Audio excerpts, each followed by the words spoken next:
வணக்கம். கும்பராசி புரட்டாதி நட்சத்திர சனி பயிற்சி பலன்கள் 2025 முதல் 2027 வரை. வருகின்ற 29ஆம் தேதி மார்ச் மாதம் 2025 சனி பகவான் பெயர்ச்சி பெறுவார்.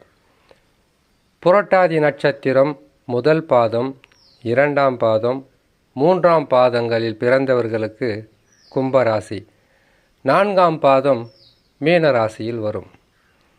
புரட்டாதி நட்சத்திரத்துடைய அதிபதி குரு பகவான்.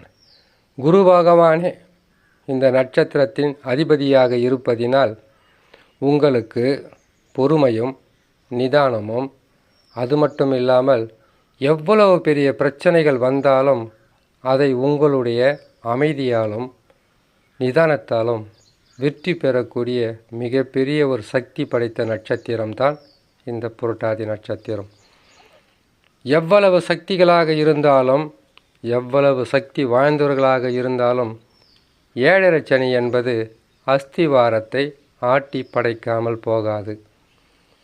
ஜென்ம சனியில் செய்து வந்த கடுமையான பாதகங்களை கழிவு சனியிலும் சனி பகவான் செய்வாரா என்றால் செய்ய மாட்டார்.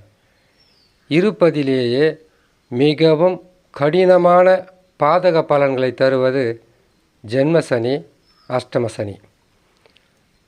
ஜென்மசனியில் இருக்கும்போது பொருளாதாரத்தில் வீழ்ச்சிகளை சந்தித்திருக்கலாம். குடும்பத்தில் சந்தோஷம் குலைந்திருக்கும். எடுக்கும் முயற்சிகளில் வெற்றிகள் என்பது அவ்வளவு எளிதில் கொடுக்க மாட்டார். கடினமான உழைப்பு இருந்தும் ஊதியம் குறைவாக கிடைத்திருக்கும். நோயாளிகளாக, கடனாளிகளாக, பிரச்சனை உள்ள மனிதர்களாக, எதையும் செய்து சாதிக்க முடியாத மனிதர்களாக மாற்றுவது இந்த ஜென்மசனி. இந்த ஜென்மசனி காலங்களில் மிகவும் விழிப்புடனும் உங்களுக்கு நடக்கக்கூடிய தசா வலிமையாக இருந்திருந்தால் பாதகம் என்பது அவ்வளவாக இருந்திருக்காது. கஷ்டங்களும் நஷ்டங்களும் வந்திருக்கும். அதை தாண்டி நீங்கள் வெற்றி பெறுவதற்குண்டான வாய்ப்புகளும் இருந்திருக்கும். புரட்டாதி நட்சத்திரத்தில் பிறந்த உங்களுக்கு ஆரம்ப தசா குரு தசா, அதற்கு பிறகு சனி தசா, அதற்கு பிறகு புதன் தசா என்று தசாக்கள் ஒவ்வொன்றாக மாறி நடந்து கொண்டிருக்கும். அப்படி நடக்கும்போது வலிமையான தசாவை நீங்கள் சந்தித்திருந்தால், உங்களுக்கு நடப்பில் இருந்தால் பெரிதளவு உங்களுக்கு பாதகம் இருந்திருக்காது. தசாவும் சரியில்லாமல் அமர்ந்திருந்தால் பல வகையான கஷ்டங்களும் நஷ்டங்கள் என்பது கட்டாயமாக இருந்திருக்கும் புரட்டாதி நட்சத்திரக்காரர்களுக்கு. ஆனால் எத்தனை பிரச்சனைகள் வந்தாலும் சனி பகவான் 7.5 சனியிலிருந்து விலகும்போது கெடுத்ததை விட அதிகமாக கொடுத்துவிட்டு போகின்ற கிரகம்தான். உறவுகளால் ஏற்பட்ட சிக்கல்கள் விலகும்.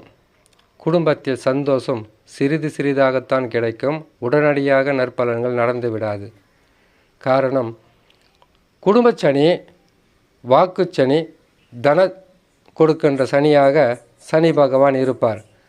சனி பகவான் எப்பொழுதுமே கெடுப்பதை அதிகமாக செய்துவிட்டு கொடுப்பதை 3, 6, 11ஆம் இடங்களில் மட்டும்தான் அளவுக்கு அதிகமாக தருவார். இது சனி பகவான் கழிவு சனியாக அமர்கின்ற இந்த காலத்தில் உங்களுக்கு கடனாளிகளாக இருந்தால், அந்த கடனை அடைப்பதற்கு நீங்கள் வாக்கு கொடுத்திருந்தால் அந்த வாக்கை நிறைவேற்றுவதற்கு கடினமான உழைப்பு தேவைப்படும். எதையும் உடனுக்குடனாக செய்து முடித்துவிட முடியாது. பொருளாதார உயர்வு என்பது உங்களுடைய திருப்திக்காக இருக்காது. ஓரளவுக்கு வரும். அதிலிருந்து நீங்கள் உங்களை காப்பாற்றி கொண்டு வருவதற்கு சில கஷ்ட நஷ்டங்களை சந்திக்கக்கூடிய சூழ்நிலையாகத்தான் இருக்கும். உடனடியாக மாறுதல்கள் என்பது கிடைத்து விடாது. ஆனால் சனி பகவான் பெயர்ச்சி பெற்று அமருகின்ற 2 மாதங்களுக்கு பிறகு குரு பகவான் பெயர்ச்சி பெறுவார். குரு பகவான் பெயர்ச்சி என்பது உங்களுடைய வாழ்க்கையில் நற்பலன்களை அதிகமாக தரும். 4ஆம் இடத்தில் இருக்கின்ற குரு பகவான் உடல் நலத்தில் அதிகப்படியான பாதிப்பை தந்திருப்பார். கடின உழைப்பு, அதிகப்படியான அலைச்சல், தூக்கமில்லாத தன்மை, வருமானம் இருந்தும் பற்றாக்குறை, எதையும் செய்து முடிக்க முடியாத ஒரு சூழ்நிலையை சனி பகவான் தருவார். ஆனால் குரு பகவான் 4ஆம் இடத்திலிருந்து இத்தகையான பாதகத்தையும் செய்திருந்தால் 5ஆம் இடத்திற்கு வரும்போது நற்பலன்களை அதிகரிப்பார். பூர்வ புண்ணியஸ்தானத்தில் அமரக்கூடிய குரு பகவான் உங்கள் வாழ்க்கையில் ஏற்பட்டிருந்த அனைத்து வகையான பிரச்சனைகளுக்கும் ஒரு முடிவு கிடைக்கும். பொருளாதார உயர்வு அதிகப்படியாக இருக்கும். குடும்பத்தில் உங்களை விட்டு பிரிந்திருந்த உறவுகள் உங்களை தேடி வந்து நட்பு பாராட்டுவார்கள். இதனால் வரையில் இருந்து வந்த தொழிலில் பல வகையான பின்னடைவும் மாற்றம் பெற்று முன்னேற்ற பாதைக்கு கொண்டு செல்லும். இதில் சனி பகவான் ஓரளவுக்கு உங்களுக்கு நற்பலன்களை செய்தால் குரு பகவான் மாறுவதுதான் மிகப்பெரிய ஒரு நற்பலன்களை இந்த புரட்டாதி நட்சத்திரக்காரர்கள் பெறுவதற்குண்டான வாய்ப்புகளை கொடுப்பார். இன்னும் சிறிது காலம்தான் சனி மாற்றங்கள் என்பது. சனி மாறுவதற்கு முன்பதாகவே குரு பகவானும் மாறுவதால் 7.5 சனியின் பாதிப்புகள் அவ்வளவாக இருக்காது. இதனால் வரையில் இருந்து வந்த தொடர் கஷ்டம், வெற்றி பெறுவதற்குண்டான வாய்ப்பில்லாத நிலை, எடுக்கும் முயற்சிகளில் உங்களுக்கு பல வகையான பிரச்சனைகளும் எதிர்ப்புகளும் ஏளனங்களும் முற்றிலும் விலகி நற்பலன்கள் என்பது கிடைக்கும். ஆனால் சனி பகவானால் சிறிதளவு கிடைத்தாலும் குரு பகவானால் மாற்றம் வரும், முன்னேற்றம் என்பது கட்டாயமாக கிடைக்கும் என்று சொல்லி இன்னொரு நல்ல பதிவில் உங்களை நான் சந்திக்கிறேன். நன்றி, வணக்கம்.